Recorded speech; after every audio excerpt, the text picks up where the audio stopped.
Os avós paternos fugiram do comunismo na União Soviética. O pai escapou de Cuba em 1970 e ele fugiu da Venezuela em 2017. 3 gerações vítimas de regimes autoritários em 90 anos. Era o prefeito venezuelano mais jovem, Davi Smolansky, 28 anos, e pertencia ao partido de oposição Voluntad Popular. Acusado de impedir a livre circulação de pessoas em protestos, foi destituído da prefeitura de El Hatillo, um povoado tombado como monumento nacional, a sudeste de Caracas. Quando contra ele surgiu uma ordem de prisão, tornou-se clandestino, raspou a barba, passou a usar óculos, um gorro e 35 dias depois, o chanceler Aloysio Nunes o abraçou no Itamaraty, em Brasília.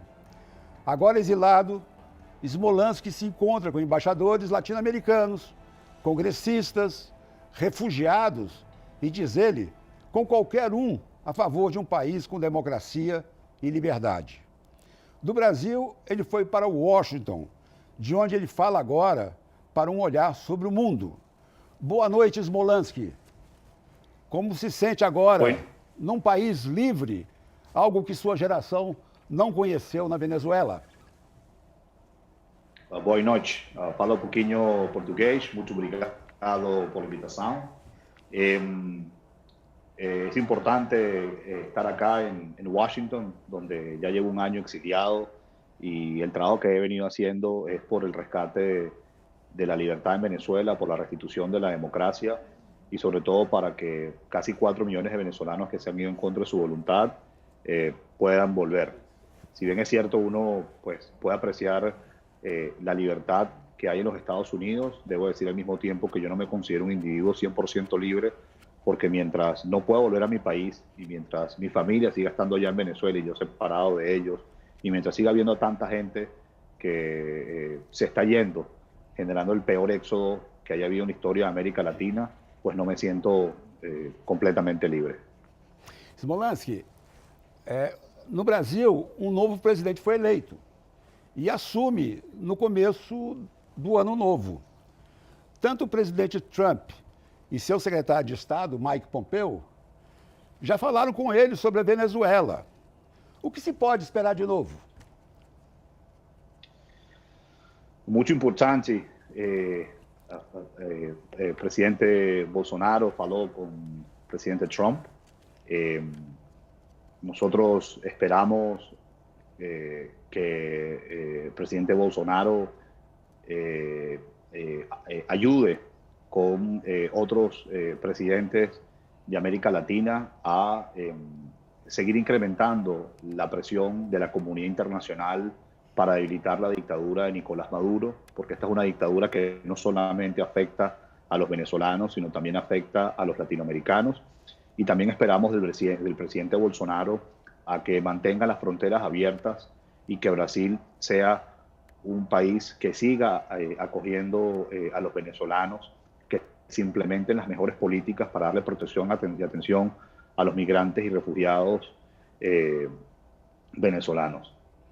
La operación Acolilla en Boa Vista, Pacaraima, São Paulo, Rio de Janeiro, Porto Alegre, muito importante que continúe el proceso de refugio y el proceso de interiorización. O Brasil não apoiou nenhuma iniciativa europeia ou latino-americana de impor sanções à Venezuela, na linha adotada pelos Estados Unidos. Adiantaria se agora o Brasil for a favor? Sí creo que es muy importante que países de América Latina implementen sanciones a altos funcionarios de la dictadura venezolana implicados en violación masiva de derechos humanos, en corrupción, en lavado de dinero y en narcotráfico y entre otras actividades ilícitas. Las sanciones que ha implementado Estados Unidos, Canadá y la Unión Europea han lesionado a la dictadura venezolana. Y estoy seguro que si otros gobiernos de América Latina implementaran sanciones individuales, se debilitaría aún más la dictadura de Maduro. O Bolsonaro disse em Roraima, quando foi visitar venezuelanos refugiados, que já chegam a ser 31 mil no Brasil, que podem contar comigo. Eu farei todo o possível para derrotar esse governo, referindo-se a Maduro. Eu não consigo entender como é que o Maduro continua no poder, com falta de comida, com falta de medicamentos, isolado, sancionado, a economia arruinada, e ele se mantém no poder. O que mais se pode fazer? Bueno, debo dejar muy claro que Maduro hoy se mantiene en el poder por las armas. Es una élite de las Fuerzas Armadas que lo protege. No toda la Fuerza Armada Nacional hoy apoya a Maduro, solo una élite de 2.000 generales. Venezuela tiene más generales que toda la OTAN. Y además de eso, a través del miedo. Venezuela hay, para el momento que usted me hace esta entrevista, 400 presos políticos, pero han sido miles de personas en estos años de dictadura que han pasado días, semanas, meses o años en algún calabozo venezolano, y además de eso hay muchos que se han tenido que exiliar. Por eso es que Maduro hoy se mantiene en el poder. Más del 80% de los venezolanos quiere que se vaya. Como usted ha dicho, la economía está colapsada, no hay comida, no hay medicina, sigue habiendo altos índices de criminalidad, pero su obsesión es perpetuarse indefinidamente en el poder. Por eso, esa visita que hizo el presidente electo Jair Bolsonaro al estado de Roraima, que haría todos los esfuerzos desde su gobierno, porque Venezuela restituya la democracia, lo consideramos que es algo sumamente importante, y no es un esfuerzo que tiene que hacer él solo, que tiene que hacer con el resto de los países de América Latina, que tiene que hacer con Canadá, con Estados Unidos y también con la Unión Europea. Yo creo que el presidente electo de Brasil, Jair Bolsonaro, tiene que tener, como diría el ejército brasilero, brazo forte, mano amiga. El brazo forte es denunciar a Nicolás Maduro como un violador de derechos humanos, y que mientras más rápido se restituya la democracia en Venezuela, no solo se va a beneficiar los venezolanos, sino también se va a beneficiar Brasil. Y la mano amiga es para todos los migrantes y refugiados que están llegando a Brasil, que puedan ser atendidos, que se les pueda dar su permiso de trabajo, acceso a educación, acceso a la salud, que se puedan insertar en los mercados laborales del Brasil, y que bueno, cuando las cosas cambien en Venezuela, esa gente ya estará capacitada para poder volver y ayudar a reconstruir a mi país. Smolansky, este, com você, é o segundo programa sobre a Venezuela que a gente faz. No primeiro, havia um refugiado da Venezuela que tinha marcado de vir aqui ao estúdio. No dia anterior, ele ligou, dizendo, olha, minha família em Caracas disse para mim não aparecer no programa, que eles vão correr perigo com a perseguição de Maduro. E o programa ficou com a cadeira vazia. Foi um programa de maior sucesso, que nós fizemos até hoje, mas demonstrou, paralelamente, o medo que as pessoas, que os venezuelanos sentem, mesmo em fuga, mesmo fora do país. As famílias ameaçadas. É um regime de terror. Completamente. Maduro es un dictador, es la peor dictadura que haya habido en la historia de Venezuela, y yo soy un convencido que quizás, con todo respeto a los otros países latinoamericanos que también han pasado por tiranías, que es la peor dictadura que haya tenido cualquier país latinoamericano. Maduro ha generado que 3 millones de venezolanos se hayan tenido que ir en contra de su voluntad. 3 millones de refugiados hay hoy en la región. Solamente Siria tiene más refugiados que Venezuela. Y Venezuela no ha tenido una guerra, y Venezuela no ha tenido una catástrofe natural. Lo más sagrado que tiene un ser humano, que es el derecho a la vida, no está garantizado en Venezuela. Todos los días mueren venezolanos por falta de comida, por falta de medicina, por criminalidad o por persecución política. Maduro ha hecho del miedo una política de Estado para permanecer en el poder. Maduro ha permitido que territorios venezolanos, como el estado Bolívar, que es uno de los estados más ricos por sus minerales, estados además con mayor potencial turístico, porque ahí se encuentra, por ejemplo, el Salto Ángel, Canaima, la Gran Sabana, hoy en parte esté ocupado por grupos irregulares como el ELN. Hoy además hay otras zonas de Venezuela que están siendo ocupadas por grupos irregulares que además están implicados evidentemente en la economía criminal, como es el tráfico ilegal de minería, el tráfico de droga o el tráfico de personas. Venezuela no solo es una dictadura, Venezuela es un estado mafioso, es un estado que representa una amenaza para la región, que no solamente, insisto, afecta a los venezolanos, sino también afecta a los latinoamericanos, especialmente un país vecino como Brasil.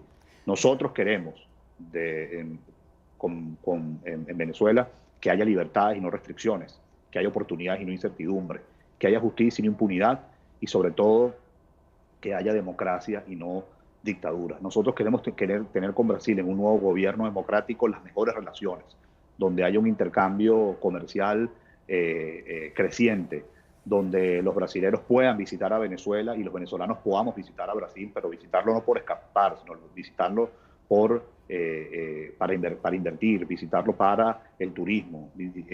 Consideramos que es fundamental el día de mañana en una democracia tener una buena relación con Brasil, como tenerla con Colombia, como tenerla con el resto de los países de América Latina, y para eso estamos trabajando. Você deixou algum familiar na Venezuela que possa correr algum perigo com a sua iniciativa de procurar uma oposição forte no exterior? Sí, hay que trabajar, hay que presionar a Nicolás Maduro en los distintos tableros para restituir la democracia. Debe mantenerse la presión de la comunidad internacional, debe mantenerse la presión interna con protestas de calle y además debe haber una posición institucional de la Fuerza Armada Nacional, donde ellos deban obedecer la Constitución que dice que los soldados venezolanos están para servir a los venezolanos, que la Fuerza Armada Nacional está para garantizar la seguridad y la defensa de la nación, entendiéndose como nación, territorio y personas, y no están para proteger a un individuo o un partido político. Smolansky, eu talvez não tenha me expressado bem, ou o português tenha confundido. Eu queria saber se você tem família na Venezuela hoje, que esteja ameaçada pelo regime. Disculpa. Não, está bem. Disculpa, no entendí. Sí, tengo familia en Venezuela, están allí desde que tuve que salir. Mis padres están allá, tengo un hermano, tengo una hermana, están allá. Obviamente es una situación difícil, ellos incluso fueron amenazados en las semanas en las que yo estuve en la clandestinidad y poco después, pero están resistiendo y ellos confían en mí, en mi labor que yo estoy haciendo desde el exilio, y yo confío en ellos. Vamos fazer agora pequeno intervalo e voltaremos daqui a pouco para contar a aventura de Smolansky em sua fuga da Venezuela para o Brasil, em 35 dias de viagem camuflado, com gorro, óculos e passando por bloqueios militares. Daqui a pouco estaremos de volta.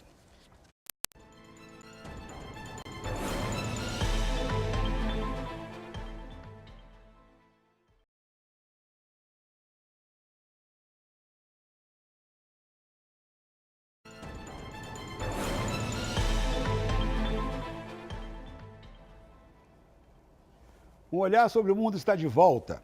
Hoje conversamos com Davi Smolansky, que foi prefeito de El Hatillo, na Venezuela, e está exilado em Washington, nos Estados Unidos. Nós paramos, antes do intervalo, no suspense da aventura que ele protagonizou, fugindo da Venezuela, quando se soube objeto de um despacho de captura, de uma ordem de captura. Pode contar para nós o que passou, como saiu de Venezuela? Yo fui injusta e ilegalmente destituido el 9 de agosto de 2017 por la dictadura, a mi cargo como al prefecho de Latillo.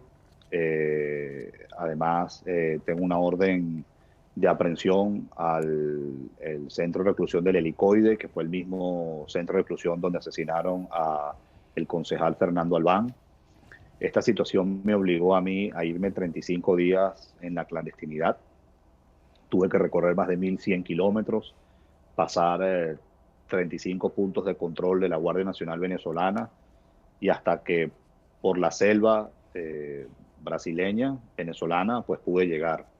Ahí me estuve esperando en el estado de Roraima la Policía Federal. Luego de trasladarme yo solo en un taxi que encontré en la calle hasta Boavista. Yo había hablado previamente de este trayecto con el canciller Aloisio Núñez. Él me dijo que si yo llegaba a Brasil, pues iba a contar con todo su apoyo, que me iban a dar la protección. Y así fue. Y de Boavista, pues me fui hasta Brasilia. Y en Brasilia me recibió el canciller Aloisio Núñez. Para poder llegar allí tuve que afeitarme la barba, colocarme unos lentes, utilizar una boina, imitar que era un sacerdote, y de esa forma no hubo manera que me reconocieran y pude llegar a Brasil. Voy a tratar de decir esto en portugués, pero quiero muito obrigado con canciller Aloisio Núñez por su gestión el año pasado, por recibirme y por darme protección. Bueno, es algo que siempre estaré muy agradecido con él, y para mí Brasil es un país muy importante y muy especial, porque cuando estaba siendo perseguido por la dictadura me abrió sus puertas, y eso es algo que nunca se olvida. Así que a todo Brasil que me está viendo en esta entrevista, mucho obrigado, y cuente con este servidor para trabajar siempre por la democracia de nuestros países. Aloysio, ele próprio foi exilado, né? E por isso, Fue un exilado por en isso ele Francia. compreendeu muito bem sua situação. Muito bem, muito bem. Cuando vi a Aloisio Núñez, yo no tenía traje, me fui con una camisa, una manera muy modesta, y le dije, canciller, mucho disculpa por mi vestimenta. Y me dijo, no problema, yo conozco bien lo que se está exilado. O próximo vice-presidente do Brasil é o general Mourão. Ele saiu com uma foto de quase meia página no jornal La Hora, falando de exercer pressão diplomática. Isso foi publicado. Que tipo de repercussão, então, pode ter quem pega o jornal em Caracas ou em qualquer outro lado da Venezuela e vê um general brasileiro dizendo que agora vamos exercer pressão forte? Creo que es importante que, como le he dicho anteriormente, que se entienda los distintos gobiernos de América Latina que lo que está sucediendo en Venezuela no solamente afecta a los venezolanos, sino también afecta a los latinoamericanos. El régimen de Maduro, que promueve y protege a grupos irregulares, que además promueve actividades ilícitas como el tráfico ilegal de minería, por ejemplo, que tiene un corredor en Brasil, o como el narcotráfico, pues evidentemente es una pesadilla para los gobiernos vecinos.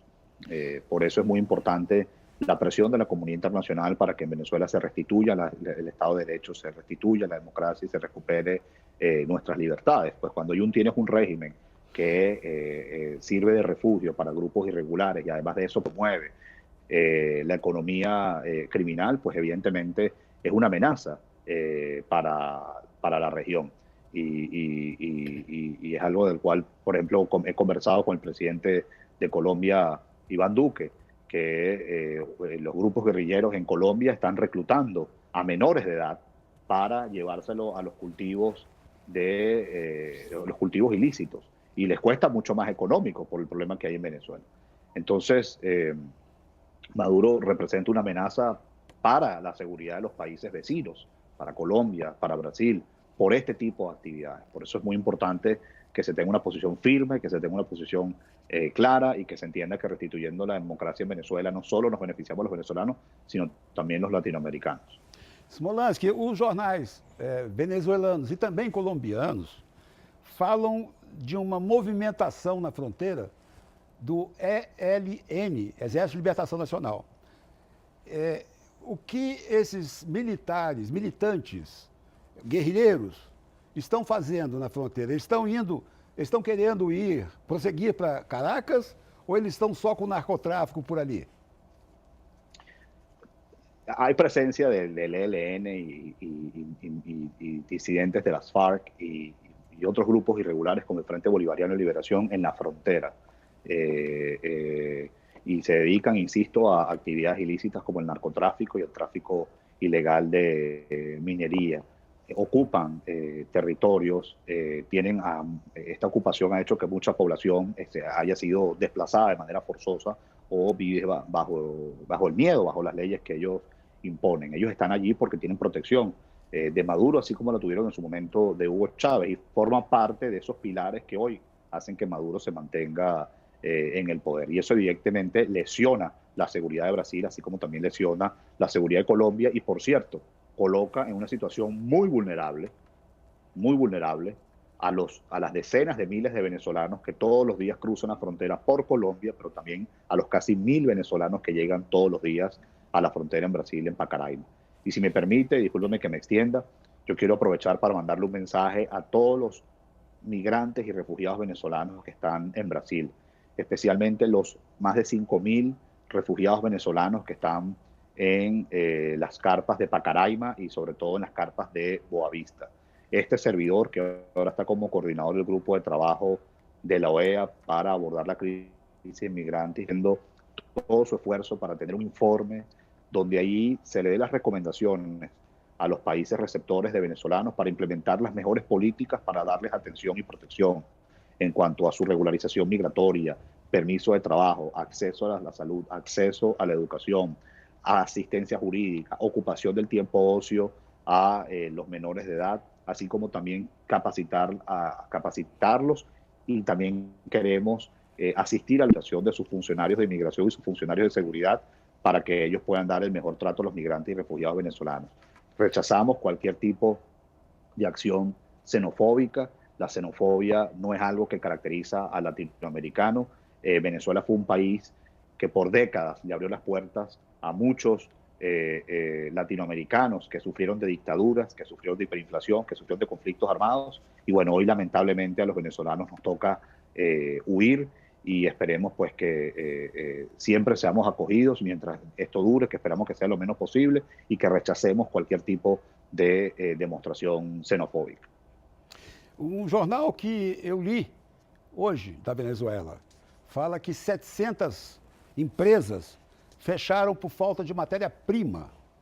Ainda tem empresas funcionando porque falta de tudo na Venezuela, né? Sí, es que el aparato productivo en Venezuela ha estado completamente colapsado. Es decir, hoy en Venezuela es imposible, es muy difícil producir, no hay dólares para importar,